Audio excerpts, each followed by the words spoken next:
Assalamualaikum warahmatullahi wabarakatuh. Perkenalkan, nama saya Tri Ananda Putri dengan NPM 2310142.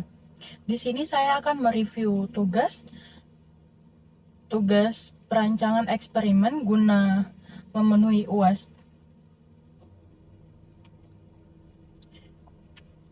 Saya akan membahas 7 poin. Yang pertama itu ada latar belakang dan tujuan. Yang kedua, desain eksperimen, review eksperimen soal 8.4, review pengembangan desain soal 8.5, review eksperimen soal 8.6, refleksi kritis dan perbaikan, serta yang terakhir itu ada kesimpulan. Pertama kita masuk ke poin yang pertama, yaitu latar belakang dan tujuan. Latar belakang eksperimen. Dalam suatu proses atau sistem, hasil yang diperoleh seringkali dipengaruhi oleh lebih dari satu faktor secara bersamaan. Untuk memahami faktor mana yang paling berpengaruh terhadap suatu respon, diperlukan pendekatan eksperimen yang terencana dan sistematis. Namun, keterbatasan waktu, biaya, dan sumber daya sering membuat pelaksanaan eksperimen faktorial penuh menjadi kurang efisien. Oleh karena itu, desain faktorial fraksional digunakan sebagai alternatif untuk tetap memperoleh informasi penting mengenai efek faktor dan interaksinya dengan jumlah percobaan yang lebih sedikit. Melalui eksperimen ini, dilakukan evaluasi terhadap efektivitas desain faktorial fraksional serta keterbatasannya dalam menghasilkan kesimpulan yang valid. Tujuan eksperimen itu yang pertama mengidentifikasi faktor utama yang memengaruhi respon, yang kedua menganalisis pengaruh interaksi antar faktor, mengevaluasi ketepatan desain faktorial fraksional, yang terakhir itu membandingkan desain awal dan desain yang dikembangkan. Masuk ke poin 2, yaitu desain eksperimen. Konsep dasar desain faktorial. Desain faktorial merupakan metode eksperimen yang menguji beberapa faktor secara simultan, di mana setiap faktor memiliki dua level, yaitu rendah dan tinggi. Pendekatan ini memungkinkan analisis efek utama dan interaksi antar faktor secara efisien. Desain faktorial sangat sesuai digunakan pada tahap awal eksperimen untuk melakukan screening terhadap faktor-faktor yang berpengaruh signifikan terhadap respon. Masuk ke desain eksperimen yang digunakan. Pertama itu jenis desain. Faktorial fraksional 2 pangkat 5 min 2. Jumlah faktor 5 ada A, B, C, dan D, dan E. Jumlah runnya itu 8, resolusi desain 3. Alasan pemilihan desain yang pertama, penelitian melibatkan 5 faktor yang perlu dianalisis secara simultan. Desain faktorial penuh memerlukan jumlah run yang besar.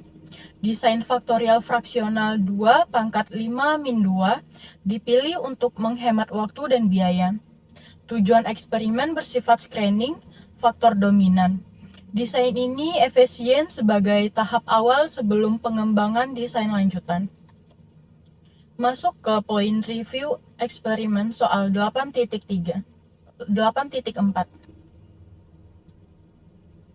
Review eksperimen soal 8.4. Eksperimen pada soal 8.4 bertujuan untuk melakukan screening faktor dominan dengan jumlah percobaan yang terbatas. Desain faktorial fraksional digunakan untuk efisiensi, namun model yang dihasilkan bersifat saturated sehingga tidak tersedia derajat bebas galat. Kondisi ini menyebabkan keterbatasan dalam evaluasi validitas statistik hasil eksperimen. Analisis statistik soal 8.4. Analisis menggunakan tabel koefisien seperti yang tertera. Faktor dominan D, C, dan E. Interaksi yang terlibat berpengaruh B kali C. Visualisasi hasil 8.4. Half normal plot untuk mengidentifikasi efek terbesar. Pareto chart sebagai pendukung interpretasi. Struktur alias soal 8.4. Desain dengan resolusi 3 menyebabkan terjadinya aliasing antara efek utama dan interaksi dua arah. Akibatnya, beberapa efek tidak dapat dipisahkan secara jelas, sehingga interpretasi hasil harus dilakukan dengan hati-hati. Selanjutnya kita masuk ke poin 4, yaitu review pengembangan desain soal 8.5. Untuk mengatasi keterbatasan desain awal, dilakukan pengembangan desain melalui penambahan run menggunakan metode foldover. Pengembangan ini bertujuan untuk mengurangi aliasing dan meningkatkan resolusi desain. Analisis statistik soal 8.5. Faktor E menjadi faktor paling dominan. Interaksi DE, CE, dan BE berpengaruh signifikan. Hasil lebih jelas dibandingkan desain awal. Visualisasi hasil soal 8.5. Half normal plot menunjukkan dominasi faktor E. Pareto chart memperkuat hasil analisis seperti tabel yang tertera. Selanjutnya kita masuk ke poin 5, yaitu review eksperimen soal 8.6. Review soal 8.6 merupakan studi kasus di bidang pemasaran kartu kredit yang menggunakan desain faktorial fraksional dengan defining relation 1 sama dengan A, B, C, D untuk mengidentifikasi faktor pemasaran yang berpengaruh terhadap respon. Analisis statistik soal 8.6 yaitu faktor dominan B, A, dan C. Faktor D berpengaruh kecil serta interaksi A kali B paling signifikan. Evaluasi model 8.6.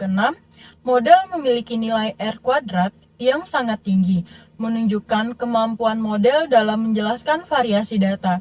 Namun, evaluasi residual tetap diperlukan untuk memastikan bahwa model memenuhi asumsi statistik secara konseptual. Selanjutnya kita masuk ke poin 6, yaitu refleksi kritis dan perbaikan. Kesesuaian desain eksperimen terhadap tujuan penelitian. Desain faktorial fraksional 2 pangkat 5 kurang 2 sesuai untuk tujuan awal penelitian, yaitu melakukan screening faktor dominan dengan jumlah percobaan yang terbatas. Namun, desain ini kurang optimal apabila tujuan penelitian adalah mengidentifikasi interaksi faktor secara spesifik karena adanya aliasing pada desain resolusi 3. Pemenuhan asumsi statistik, normalitas, homogenitas, dan independensi. Pada desain awal, model bersifat saturated sehingga tidak tersedia derajat bebas galat untuk menguji asumsi normalitas, homogenitas varians, dan independensi residual secara formal. Oleh karena itu, pemenuhan asumsi statistik tidak dapat diverifikasi secara penyeluruhan dan hasil analisis harus ditafsirkan secara hati-hati.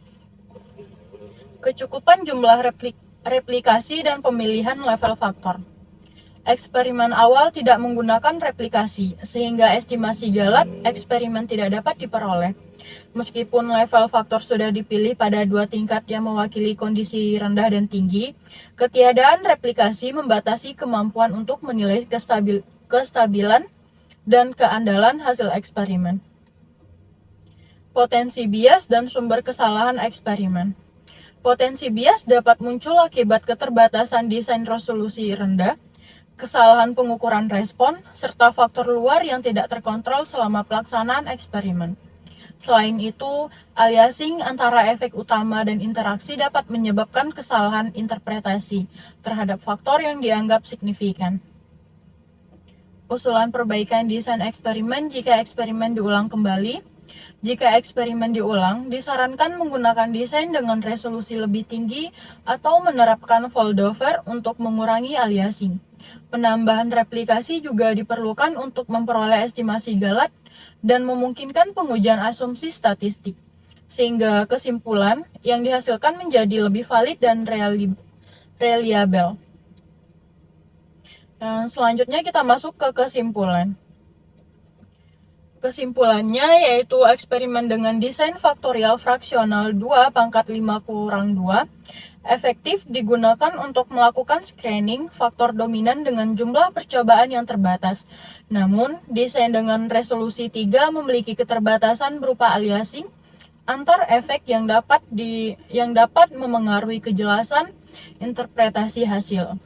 Pengembangan desain melalui penambahan run atau foldover terbukti meningkatkan resolusi desain dan validitas analisis, sehingga kesimpulan yang dihasilkan menjadi lebih andal.